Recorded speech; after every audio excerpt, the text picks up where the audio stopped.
আমি শুভেন্দু অধিকারীকে কিছু কথা বলতে চাই। হিন্দু ভাইরাকে আর মুসলমান ভাইকে চাকরি দিবে না।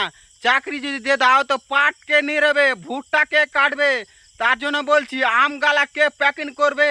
তার জন্য বলছি শুভেন্দু অধিকারীকে, এটা কি ঠিক কথা বললাম?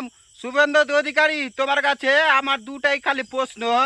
চাকরি দিবে না, তোমরা যদি চাকরি দাও গাছকে কাটবে, ভুট্টাকে নিড়বে, আর মানে আবি যাবি কাজ কে করবে, মানে বাইরে প্রবাস কে কাটবে, বিল্ডিং কে তৈরি করবে, সবাইকে যদি কাজ যে দাও।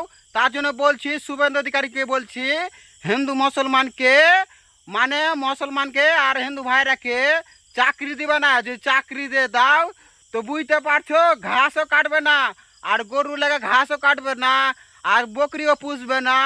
আর বুঝতে পারছো, তার জন্য বলছি শেয়ার করো। আমি কি এটা ঠিক কথা বললাম?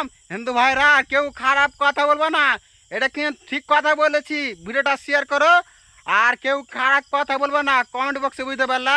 শুভেন্দু অধিকারী আছে, আমার কাছে এটাই প্রশ্ন, বুঝতে পারলা? মেলাই মানুষ কাজ, সবাই বলছে চাকরি করব। চাকরি করা মানুষ তো চাকরি যদি করবে তো টাকা নিয়ে ঝগড়া লাগিয়ে দিয়ে চাকরিওয়ালা মানুষ। তার জন্য বলছি শেয়ার করো, আর কেউ খারাপ কথা বলবে না। যদি শুভেন্দু অধিকারী চাকরি যদি দিয়ে দাও তো এগুলো ভুট্টার জমি কে জঙ্গল কে ঝুড়বে? জঙ্গল তো ঝুড়ার লোকই পাওয়া যাবে না। তার জন্য বলছি শেয়ার করো।